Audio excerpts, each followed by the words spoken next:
Typiquement, moi, j'ai des concurrents aujourd'hui chez Betterway et je suis ravi d'en avoir et je suis ravi que je sois pas le seul à essayer de déplacer des montagnes, mais qu'on soit plusieurs. J'ai été tombé sur une étude du Harvard Business School. Il y avait une gaussienne qui était que la plupart des entrepreneurs qui ont réussi sur ces boîtes des 500 plus gros succès sont entre 35 et 40 ans. Le ROI pour l'État français dont on parle tout à l'heure, pour un an de chômage de Denis Saada, il a même pas un an, d'ailleurs j'ai fait 9 mois. Pour 9 mois de chômage, dès que j'ai pu me salarier, j'ai arrêté. Pour un an de chômage, il y a eu 40 créations de postes, le nombre d'URSSAF, etc., etc. La levée de fonds, c'est il faut considérer comme la dernière des options de financement. Sauf que toi, tu dis que dès le début, tu t'es dit qu'il fallait lever. Et c'était une erreur. Ah oui, d'accord.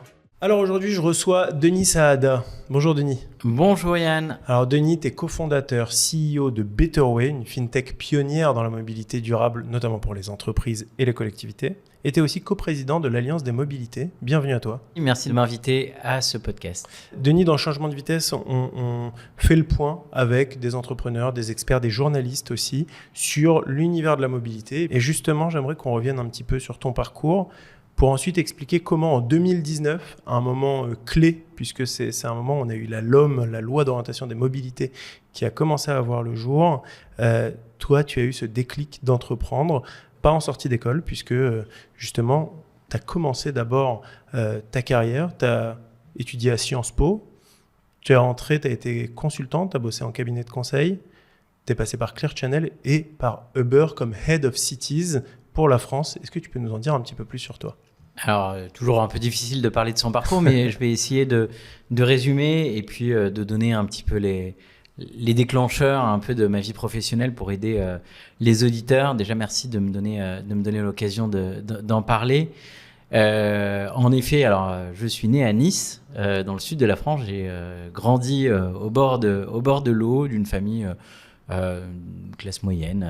Et puis j'ai eu la chance de faire des études supérieures, un petit peu d'exception, puisque j'ai décroché Sciences Po Paris. Je m'investis pas mal dans l'associatif à côté de Sciences Po, ce qui me permet de faire pas mal de rencontres. Quand tu rentres à Sciences Po, tu as en tête de travailler, de faire de la politique ou bien d'utiliser Sciences Po comme beaucoup d'autres font, comme un tremplin aussi business, en tant qu'école formatrice? J'ai utilisé Sciences Po comme une école de commerce un petit peu atypique. Et donc là, après, tu sors de Sciences Po, tu rentres directement au cabinet de conseil et donc là commence un peu la formation pratique business. Tout à fait. Alors, pareil, complètement par hasard, je rentre dans ce cabinet de conseil.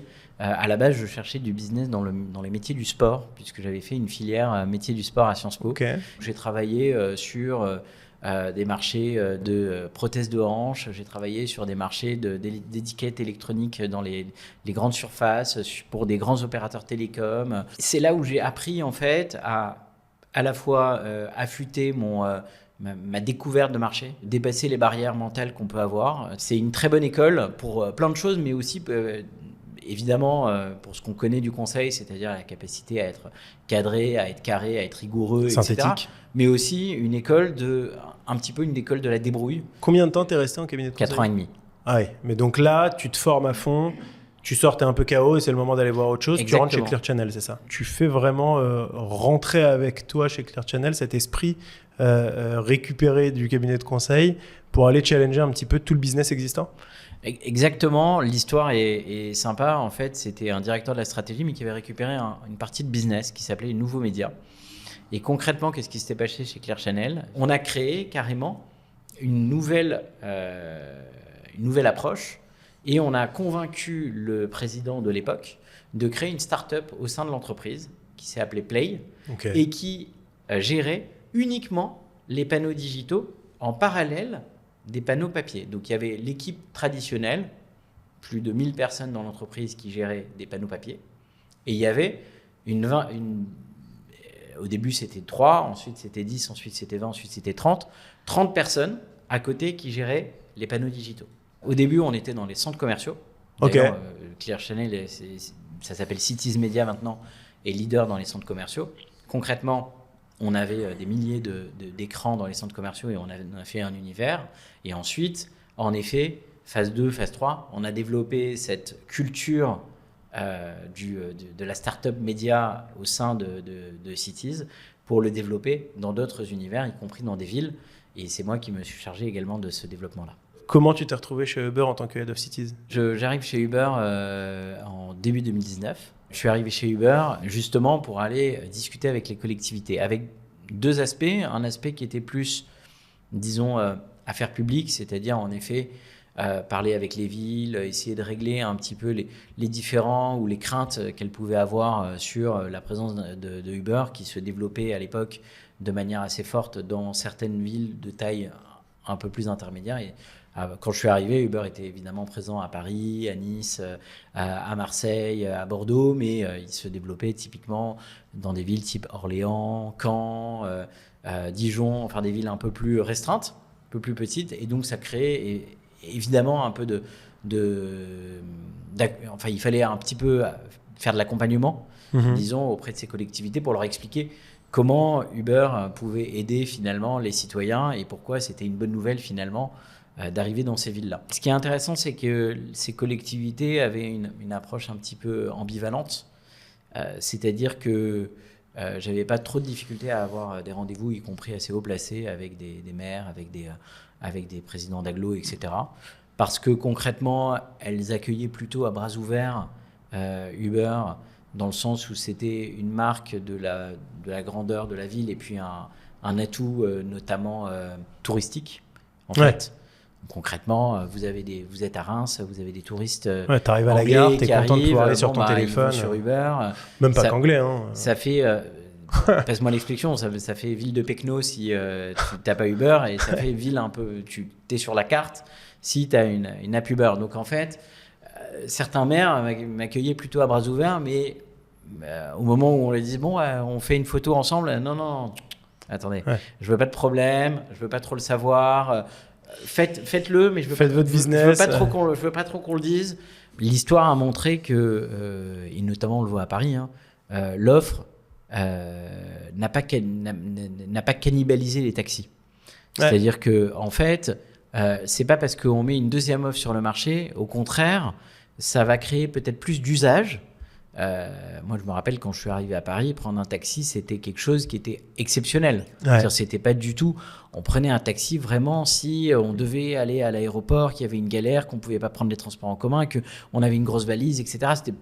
On prenait pas un taxi comme on le prend aujourd'hui. Je suis d'accord. Aujourd'hui, en fait, Uber ils ont probablement créé une poche différente, une nouvelle manière de se déplacer qui a bénéficié à tout le secteur, y compris au taxi. La concurrence quelquefois peut aider à éduquer le marché et qu'en fait c'est plutôt bon. Tu sais, on dit souvent s'il n'y a pas de concurrence, c'est pas bon signe. Typiquement, moi j'ai des concurrents aujourd'hui chez Betterway et je suis ravi d'en avoir, et je suis ravi que je sois pas le seul à essayer de déplacer des montagnes, mais qu'on soit plusieurs.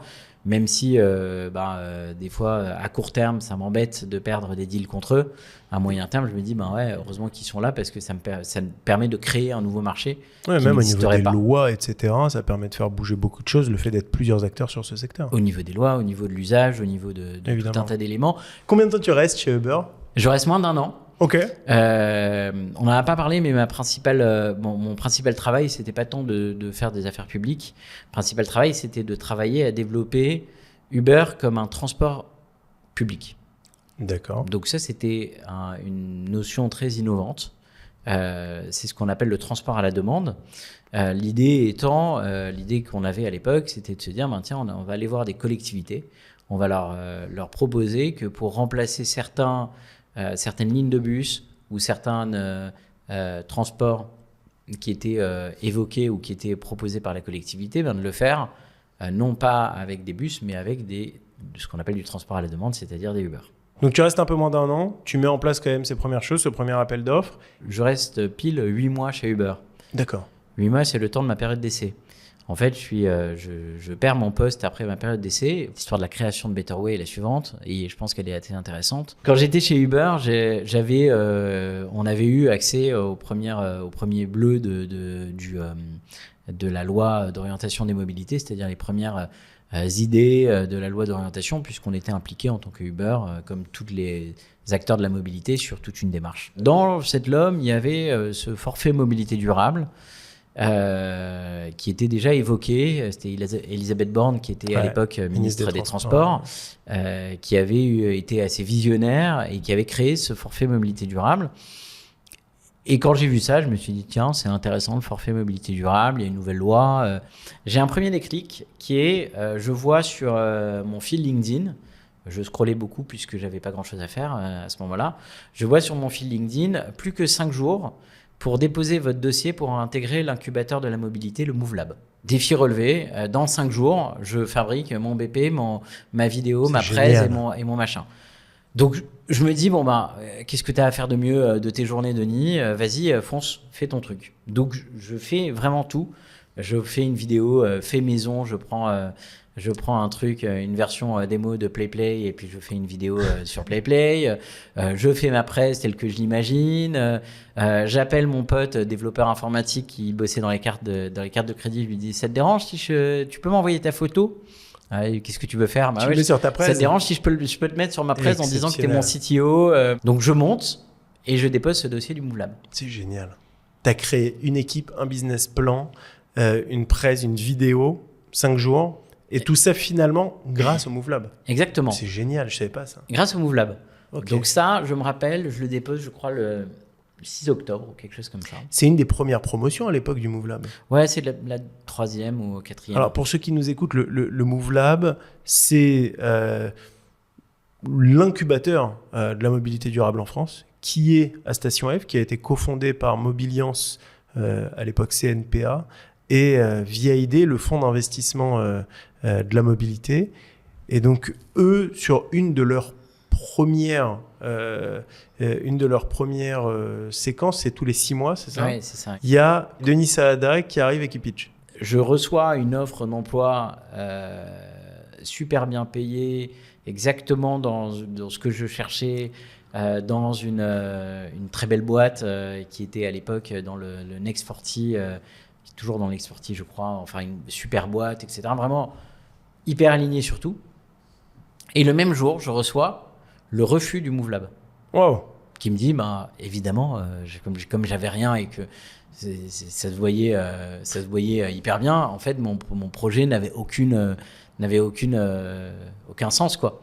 Et donc, ils m'ont refusé. Il y avait un premier screening des candidatures et après, il y avait un oral et je n'ai même pas passé le premier screening de la candidature.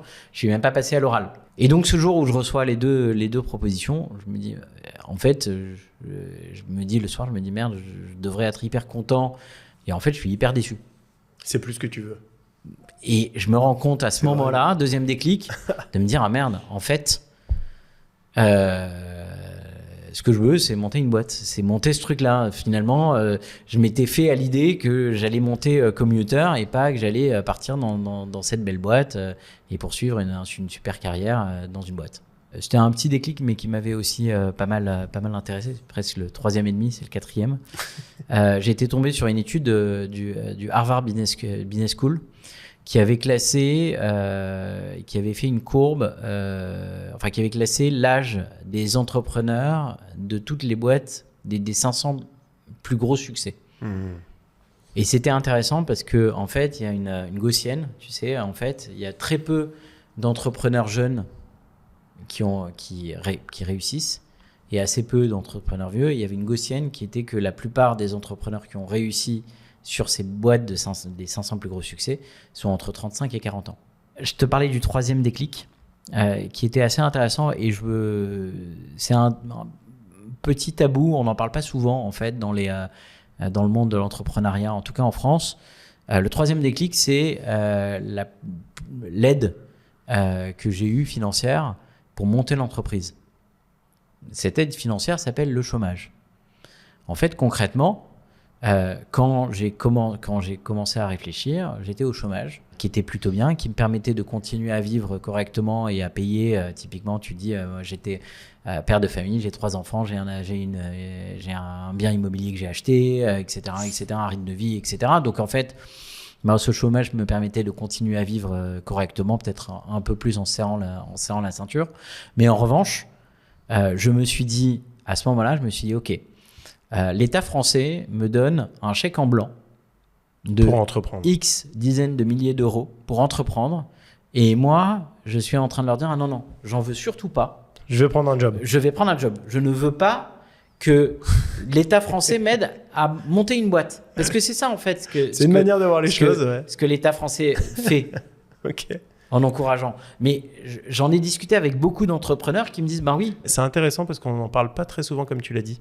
Et c'est vrai que le dispositif du chômage utilisé pour produire et utilisé comme ça peut permettre des grandes choses. Et d'ailleurs, on le voit aujourd'hui, puisque toi, tu as bénéficié du chômage. Aujourd'hui, tu salaries. On est plus de 40 salariés. Et le ROI pour l'État français, dont on parle tout à l'heure, pour un an de chômage de Nisada, il a même pas un an, d'ailleurs, j'ai fait 9 mois.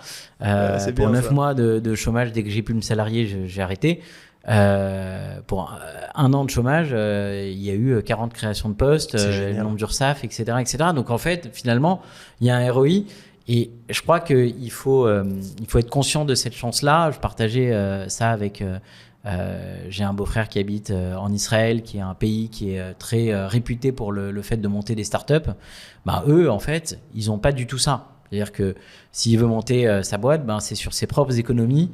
Et s'il galère pendant 2 ans, pendant 3 ans, et ben, c'est pour sa pomme. C'est à zéro. Il n'y a rien pour ça. Et quand je lui ai dit, mais en France, il y a ça, il me dit, mais pourquoi tout le monde ne monte pas des boîtes en fait? Parce qu'en fait, ce serait incroyable. Si tu as un an ou un an et demi de salaire garanti, même un peu moins élevé, ben c'est génial pour entreprendre. Alors, on a vu ces dernières années une montée en flèche d'entrepreneuriat en France, hein, quand même. Ensuite, il faut voir la viabilité, il faut voir comment ça va avancer.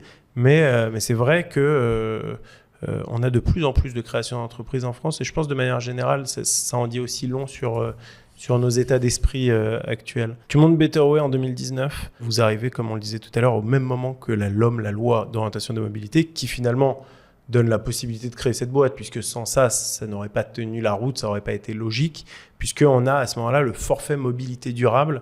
Est-ce que tu peux nous l'expliquer en quelques mots qui est décidé ? Betterway, on fait un pass mobilité qui permet aux employeurs de distribuer les subventions de mobilité durable à leurs salariés, donc l'abonnement de transport en commun, le forfait mobilité durable, les primes carburant électrique, par exemple, ce qu'on appelle le crédit mobilité aussi, c'est-à-dire la capacité de remplacer un véhicule thermique par une poche d'argent.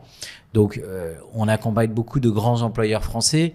On a KPMG, AXA, Danone, Nestlé, voilà, des grands employeurs français, internationaux. Donc, eux mettent à disposition de leurs salariés une carte de paiement Betterway pour diverses raisons de mobilité, soit du crédit mobilité, soit le forfait mobilité durable, ou bien les autres facettes de la carte, c'est ça ? Il faut accompagner les salariés vers ces mobilités durables parce qu'ils se rendent bien compte que ça a un impact sur le trajet domicile-travail, donc ça a un impact sur l'état du salarié quand il arrive, ça a un impact sur la rétention, ça a un impact sur l'attraction, ça a un impact sur énormément de choses, ça a un impact environnemental évidemment, donc ils veulent travailler sur ce sujet-là. Leur problème quand on est une grande entreprise multisite avec énormément de personnes, c'est que chaque salarié a une histoire de mobilité différente. Et donc c'est là où on intervient en disant, bon ben voilà, nous on a une solution très simple, c'est un pass mobilité, vous donnez à chaque salarié un pass mobilité avec un montant, et nous, on se charge du reste.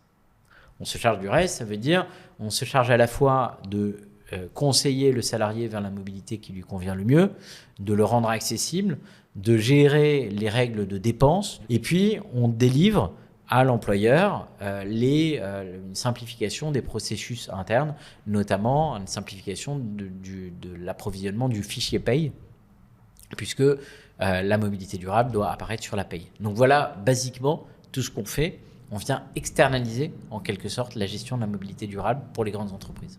Donc là, on change en fait d'usage parce qu'on change d'opportunité. On a d'autres possibilités qui s'ouvrent à nous et on va commencer à explorer un petit peu toutes ces possibilités. C'est là qu'entre en jeu non seulement le forfait mobilité durable, mais donc aussi Betterway pour gérer tout ce petit casse-tête en fait pour les entreprises. Donc tu utilises ce dispositif et puis assez rapidement, on vous voit dans l'écosystème. Vous commencez à faire du bruit, vous commencez à être présent sur tous les événements. On nous voit et on parle. Moi, je suis un petit peu comme mon histoire au Move Lab, je suis partisan du fake it until you make it.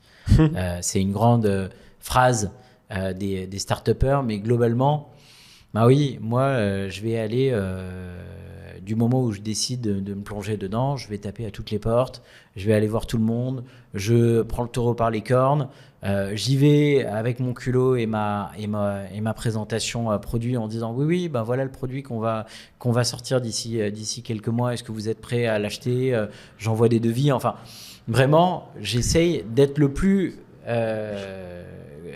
combatif et de parler à tout le monde, y compris même à des éventuels concurrents, y compris à des gens sur le marché. Moi, je suis très partisan de t'as une bonne idée, il faut en faire un maximum de bruit autour pour prendre un maximum de conseils, pour prendre un maximum d'insight du marché pour pouvoir le développer. Un des principaux pièges, c'est justement de se dire oula, j'ai une bonne idée, surtout il ne faut pas en parler. Le produit, l'offre, le positionnement ne se fabrique que en discutant avec des clients, en discutant avec des partenaires, en discutant avec des concurrents, en discutant avec tout un tas de monde, en comprenant ce qui se passe autour. Ça, c'est ce que j'ai appris c'est en une certaine conseil, maturité. etc. Mais sur le moment de savoir dire ça, c'est une grande maturité. C'est parce que tu as eu toutes ces expériences professionnelles que tu peux te projeter, puisque c'est vrai que finalement, en fait, c'est surtout de la confiance en soi. Les gens, quand ils ont peur de parler de leur idée, c'est parce qu'ils n'ont pas trop confiance en eux pour la réaliser eux-mêmes et ils ont peur de se la faire shipper avant d'arriver à la mettre en œuvre. En réalité, c'est un petit peu ça. C'est que toi, à ce moment-là, tu dis, moi, de toute façon, je vais le faire et de toute façon, je vais tout faire pour que ça marche bien. Donc maintenant, au pire, il y a d'autres gens qui ont envie de le faire, tant mieux pour eux. Tu constitues une équipe avec Alain. Alain, c'est ton associé. C'est quoi les rôles déjà entre vous deux? Alors, tu oublies une légère étape qui arrive en février 2020. Ok. Qui s'appelle le Covid. Ah, ça, c'est pas une légère étape, ça. Ce qui est assez marrant, et c'est là où j'ai un peu des up and down dans la création de la boîte, c'est qu'en fait, mars 2020, confinement, tout s'arrête. Et moi, je suis en train d'appeler des DRH pour leur dire, on va parler de la mobilité de vos salariés. Et eux, ils me disent, t'es gentil, mais en fait, il n'y a pas de salariés, il n'y a plus de salariés. Ils sont tous à la maison. Le trajet domicile-travail, c'est le dernier, comment dire, dernier de mes soucis en ce moment. Dernier de mes soucis. Moi, il faut que j'organise le télétravail. Faut que je. T'as un côté comme ça où, moi, je t'ai vu dans l'écosystème mobilité durable, start-up, etc. T'arrives à entraîner les gens de manière assez naturelle, mais sans forcer ni rien. Mais en fait, t'as un côté assez sympa, bienveillant, plutôt smart, qui fait que les gens, tu leur dis non mais regarde, on va faire ça et ça peut marcher, et on sent en fait qu'il y a une énergie assez positive qui fait qu'on s'embarque dans ton projet. Tu vois ce que je veux dire? Ça, c'est peut-être mon passé d'animateur scout. Ouais. Non mais c'est vrai, en fait. Travailler avec le groupe. T'apprends à travailler avec le groupe. On avait dit qu'on reviendrait sur le scoutisme, mais c'est un truc qui est très formateur. Et donc là, comme ça, en fait, tu as réussi à communiquer cette énergie-là à ce moment-là à Alain, en lui disant allez, vas-y, de toute façon, freelance en ce moment, il se passe pas grand-chose. On bosse sur le projet. Et puis, qui vivra verra, quoi. Exactement. Et en fait, on a été... j'ai déjà donné pas mal de conseils d'association. La manière dont on l'a fait était assez saine au début avec Alain, qui était assez sympa. Il me dit, écoute, voilà, comme on n'a jamais travaillé ensemble, on va pas faire un document dès maintenant, alors qu'on n'a pas, on va pas commencer à parler de répartition de parts, etc., alors qu'on n'a même pas fait une première réunion ensemble. Donc, il m'a dit, voilà, ce qu'on va faire, c'est que je vais te faire un contrat de freelance. Je vais commencer à travailler. Si au bout de 2 mois, on se rend compte que ça n'a pas marché, tu me payes les 2 mois que j'ai fait en tant que freelance, et puis on se quitte bons amis, et puis c'est terminé. Donc il m'a fait un contrat, et puis évidemment un peu discounté parce que j'avais pas beaucoup de sous à l'époque. On avait réussi à avoir des subventions, des trucs comme ça, mais pas grand chose. Et si au bout de 2 mois, on voit que ça fonctionne, on prend le contrat, on le déchire, et puis on se met à table pour discuter de répartition de des la parts répartition des parts, d'associations, etc. Qu'en 2 mois, vous réussissez quand même à bosser assez pour vous connaître, comprendre un petit peu les mécaniques. Alors, on va peut-être pas jusqu'au bout des choses, mais ça nous permet de nous dire est-ce que oui ou non on a envie d'y aller, quoi. Ça nous permet de nous dire, ok, est-ce qu'on est sur la même longueur d'onde? Est-ce qu'on partage les mêmes valeurs? Est-ce qu'on croit au dossier ensemble? Est-ce qu'on a partagé un petit peu une vision commune? Parce que, en fait, moi, j'ai ma vision que j'ai forgée. Lui, il arrive avec une autre une autre vision. On confronte, on discute beaucoup, etc. Et la chance du Covid, c'est qu'on a du temps. Tu crées le produit, on est en mars 2020, vous bossez pendant 2 mois, si je suis bon en calcul, jusqu'en mai, juin. Vous commencez à travailler, vous avez déjà, à mon avis, des premières promesses de clients ou autres, puisque dès le mois de février suivant, tu lèves. Non, c'était en février avant. Mois de septembre, d'août 2020, on a notre accréditation ACPR, donc on peut émettre des cartes de paiement. Ça, c'est incroyable. Ouais. Voilà. Mois de septembre, on signe nos premiers clients. Et donc on se dit très bien, on a un produit, on a une équipe, on a un embryon d'équipe, on a une première tech puisqu'on avait un premier produit un petit peu light, on a l'accréditation ACPR, on a les clients, très bien, on va commencer à lever, on va aller voir des investisseurs. Et assez rapidement, on accroche un investisseur qui s'appelle Aster Capital. Ouais.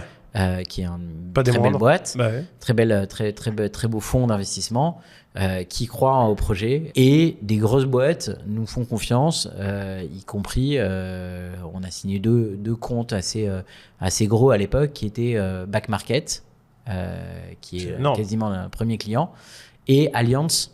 Première levée de fonds, il n'y a que Aster au capital ou d'autres? Non, on lève avec 3 fonds, Aster, NCI qui est un fonds régional qui est plutôt dans le nord, NCI Waterstart, Plug and Play, voilà, et une vingtaine de business angels. Pour un business comme Betterway, c'était indispensable de lever en fait au démarrage, puisque avec tout ce que vous aviez besoin de mettre en place au niveau de la tech, au niveau de la structure même de paiement, de la commercialisation, du marketing pour aller faire connaître ça, c'est un changement d'usage dans la vie des entreprises et le quotidien des salariés.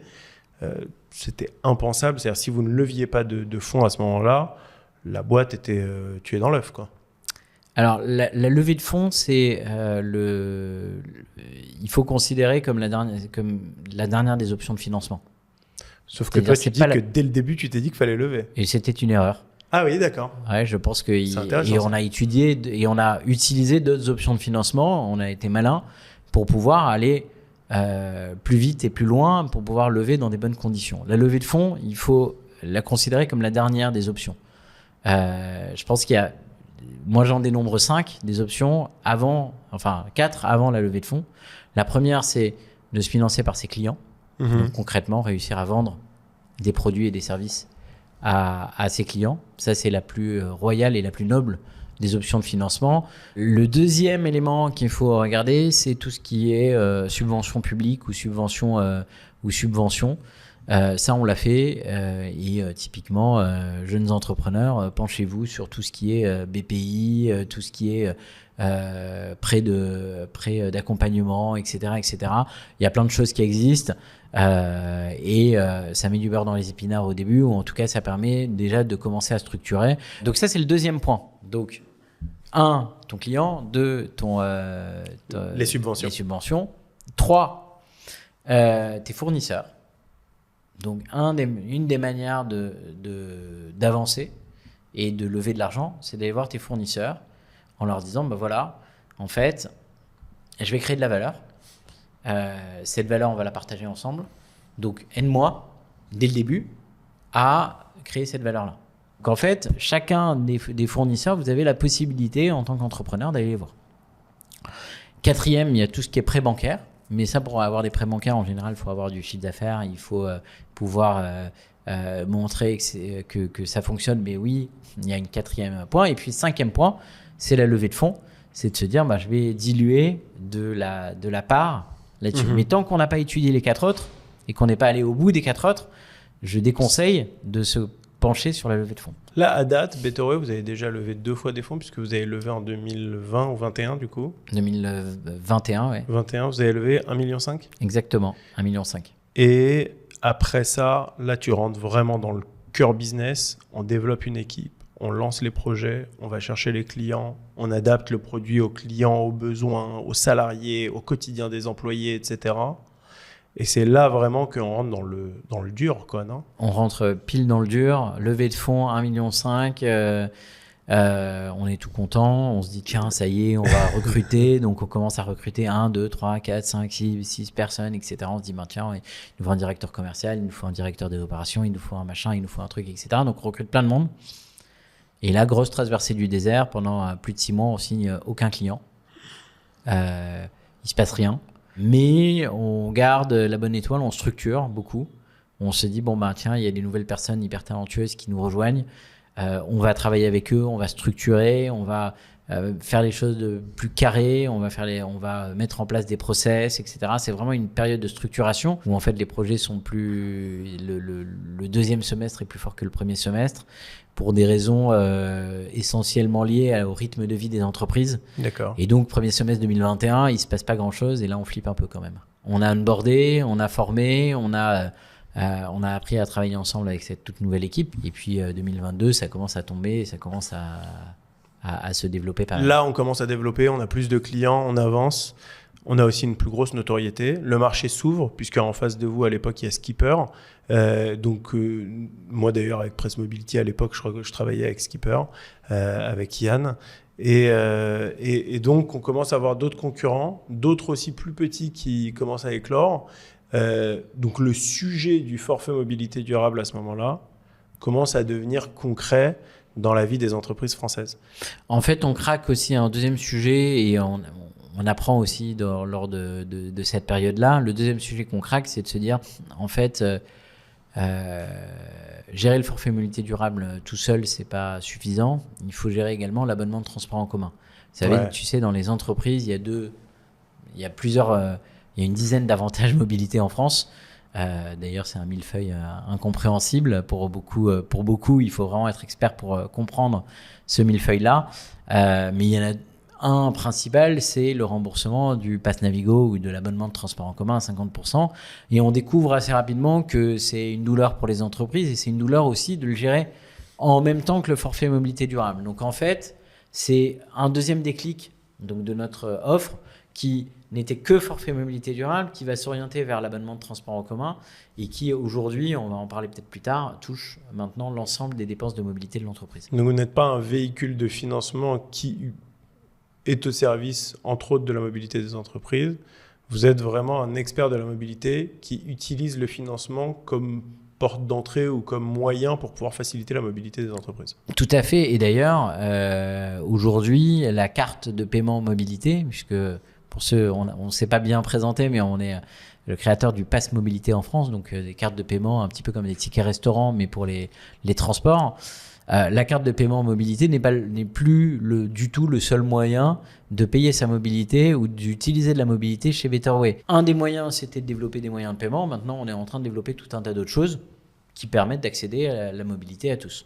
Vous allez, au fur et à mesure que vous rentrez justement dans de plus en plus d'entreprises et que vous grandissez, que vous vous structurez, organiser une deuxième levée de fonds qui a lieu quand même un peu plus tard, puisque c'est en 2023-2024, si je ne dis pas de bêtises, avec un rapprochement qui semble être hyper stratégique, avec une boîte qui est dans le secteur des achats entreprises depuis très très très longtemps, c'est Edenred.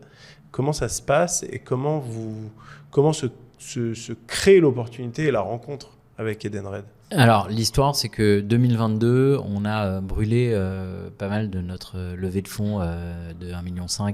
Et puis, entre-temps, on a signé plein de clients, on a développé, le marché commence à s'ouvrir, etc. On s'est dit, tiens, maintenant qu'on a fait un seed, assez classiquement, 18 mois après, on va faire une série A. Donc, deuxième phase de financement. On va sur le marché et là, compliqué. Il y a un truc qui nous arrive un peu tout chaud dans le bec. C'est qu'on se fait contacter par Edenred, le leader, et qui était à l'époque notre concurrent. Donc Edenred nous contacte et nous convoque. Le nouveau DG de Edenred France nous convoque et nous dit, j'aimerais vous rencontrer, telle date, c'était en mars je crois, 2022. On avait d'autres offres, en fait finalement on avait quand même réussi à trouver des offres qui étaient aussi intéressantes, mais on s'est dit il y a tellement de synergie à aller chercher avec un groupe industriel comme Edenred que au-delà du cash, entre guillemets, il y a quand même beaucoup plus de choses à aller chercher. Voilà. 2 ans et quelques plus tard, avec ce petit recul, comment tu vois les choses par rapport à ce partenariat?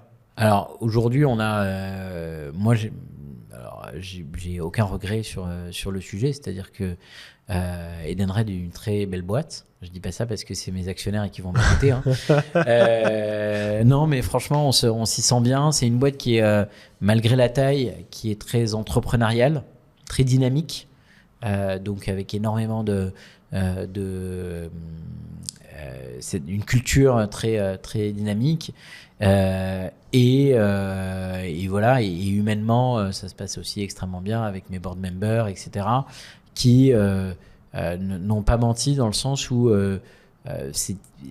s'adosser à un industriel, c'est aussi la capacité de ne pas être dans un enjeu qui est uniquement capitalistique, qui est de se dire montre-moi ton BP et explique-moi c'est quoi mon ROI ou pas, mais d'avoir un enjeu beaucoup plus stratégique qui est de se dire ok, je comprends qu'il y a des difficultés quelquefois, je comprends qu'il y a des choses qui se passent bien, comment on fait pour y résorber, qu'est-ce qu'on peut travailler ensemble, comment je peux t'aider, etc., etc. Donc en fait, on est dans une approche qui est beaucoup plus saine, je pense, qu'avec un fonds de venture capital qui aurait eu une approche très financière et beaucoup moins stratégique. Cette levée de fonds avec Edenred, c'est 4 millions d'euros fin 2022 qui vont vous permettre finalement de vraiment passer à la vitesse supérieure. Alors, on l'a annoncé début 2023 et en effet, c'est 4 millions d'euros. Ça va nous permettre de continuer notre business et de pérenniser et d'améliorer aussi le travail avec Edenred. Là maintenant, vous arrivez 2-3 ans plus tard, vous avez réussi à stabiliser une partie du business, notamment avec de nouveaux clients ou des anciens clients qui grandissent chez vous, des collectivités aussi, puisque vous avez récemment mis à disposition un pass mobilité ZFE pour la ville de Grenoble. Ça, c'est un truc assez extraordinaire. C'est quoi les prochaines étapes pour Betterway ? On a plusieurs étapes chez Betterway. Côté entreprise, l'idée, c'est d'élargir le périmètre. Aujourd'hui, on touche beaucoup ce qui est trajet domicile-travail, avec l'abonnement de transport en commun, le forfait mobilité durable, les primes carburant, les indemnités kilométriques, etc. On est en train de s'élargir beaucoup sur le marché de la flotte automobile. Okay. Donc, le crédit mobilité, mais aussi, on va bientôt faire des annonces sur d'autres produits et services que nous allons développer côté flotte et qui pourront justement aider les employeurs à mieux gérer et à accélérer la transition écologique de leur flotte via des voitures électriques ou via carrément le remplacement d'une voiture thermique par un crédit mobilité. Donc ça, c'est un premier enjeu. Un deuxième enjeu, c'est qu'on s'est aussi rendu compte qu'il fallait continuer à accompagner les salariés vers les usages de mobilité. En fait, concrètement, leur donner un budget, c'est bien, mais ce n'est pas suffisant pour accélérer la transition mobilité qu'on essaye d'aborder chez Betterway.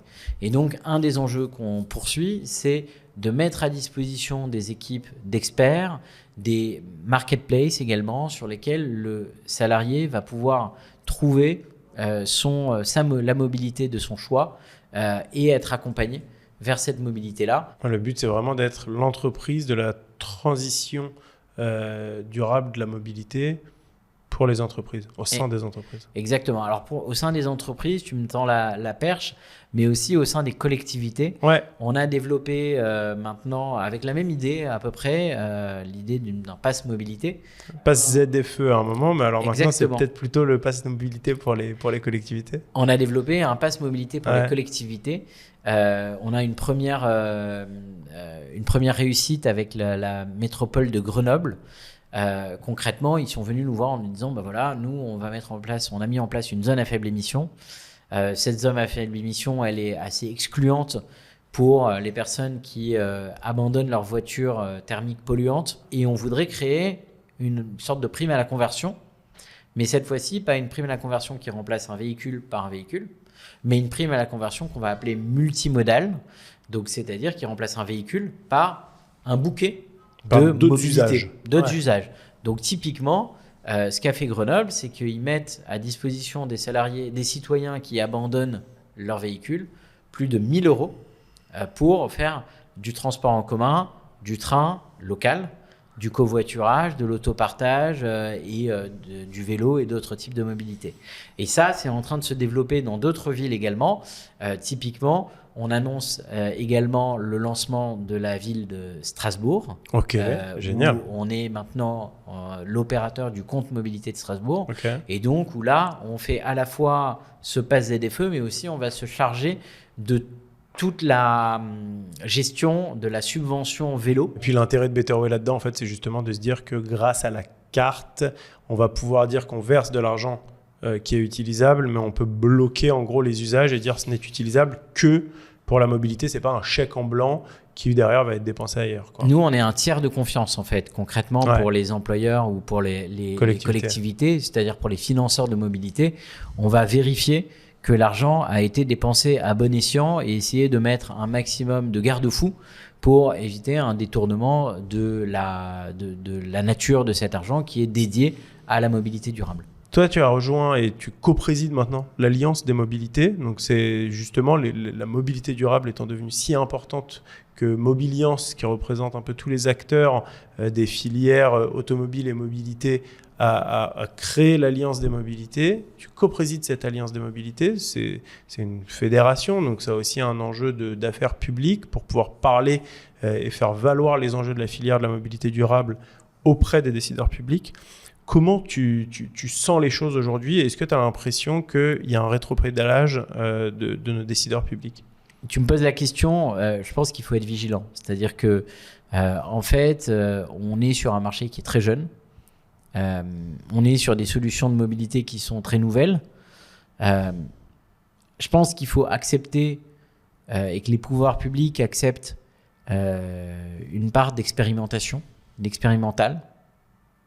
On ne va pas avoir les solutions du jour au lendemain. Il va falloir tester, il va falloir avancer. Et c'est là où l'Alliance des mobilités peut aider. Quand on voit des entreprises innovantes que peuvent l'être Blablacar et Caros, par exemple, sur le covoiturage, ou Instant qui se lance avec une approche encore différente, ou sur le vélo partage, on a aussi des entreprises très innovantes, où on va avoir Electra ou d'autres entreprises qui sont sur l'électrification, Bip Battery, Nelson, qui vont accompagner des grandes entreprises. Enfin bref, on a énormément d'entreprises, de talents qui vont pouvoir aider à faire avancer la cause. Et nous, notre rôle à l'Alliance des mobilités, c'est de s'enrichir de cette plateforme d'expérimentation, de talents, d'entreprises innovantes qui vont avancer et faire avancer les choses pour aller ensuite porter la voix de cette innovation et la voix de cette manière de penser auprès des pouvoirs publics. Une dernière remarque, une dernière question peut-être sur justement la suite pour toi, aussi bien à l'Alliance que chez Betterway. Il y a encore énormément de choses à faire dans la mobilité durable. Il y a encore énormément de sujets à couvrir sur la mobilité pour les entreprises, pour les salariés, etc. On change constamment, on évolue constamment. Si on regarde il y a 10-15 ans, et on voit bien, comme tu l'as dit tout à l'heure, tu l'as rappelé, on ne se déplaçait pas du tout de la même manière et on n'avait pas du tout autant de choix. Selon toi, dans 10-15 ans, c'est quoi l'idéal de Denis Saada pour la mobilité? Regardons ce qui s'est passé les 15 dernières années. Les 15 dernières années, il y a eu beaucoup de tentatives fructueuses et d'autres qui ont été infructueuses. Des choses qui se sont passées. Il y a 15 ans, on n'aurait pas prévu l'émergence, l'arrivée, puis le départ des trottinettes électriques de nos rues. Typiquement, on n'aurait pas prévu l'avènement du vélo électrique. Écoute, si je peux te donner les tendances que je vois, moi, de manière assez forte, c'est un développement encore plus fort du vélo électrique. Je pense qu'on n'est pas du tout encore au potentiel de développement de ce mode de transport. Le deuxième point, on va vers probablement une individualisation du transport. Donc peut-être moins de voitures. Alors la plupart des voitures, même si elles ont 5 places, sont des transports individuels. Donc puisqu'elles sont utilisées toutes seules. Donc mais je pense que ça va continuer à se développer avec la technologie notamment. Donc ça, c'est la deuxième tendance. Donc plus de vélos électriques, plus de mobilité partagée automobile, disons. parce qu'en fait, il y a un parc existant, parce que les routes sont déjà préétablies et les villes, les campagnes sont déjà faites pour l'automobile. Donc, l'effort sera probablement moins fort. Et après, les transports en commun, on voit que dans la plupart des villes, ça continue à se mailler. Notamment sur le ferré, puisqu'on a des projets de tramway, des projets de métro dans pas mal de grandes villes qui vont continuer à se développer. Néanmoins, c'est des projets structurants qui mettent du temps. Donc, je ne sais pas si ça va s'accélérer plus que ça l'est aujourd'hui. Ça va continuer à évoluer, mais pas plus que ça. Et donc, ce sur quoi on croit à l'Alliance des mobilités, c'est vraiment la capacité d'investir sur ces mobilités partagées et ces mobilités innovantes, vélo, le covoiturage, l'autopartage. Merci beaucoup, Denis, cofondateur, CEO de Betterway et coprésident de l'Alliance des mobilités. Merci vraiment. J'étais ravi d'avoir cet échange avec toi. Et puis, on souhaite longue vie à Betterway et encore beaucoup de belles choses à découvrir. Merci Yann, j'ai passé un très bon moment.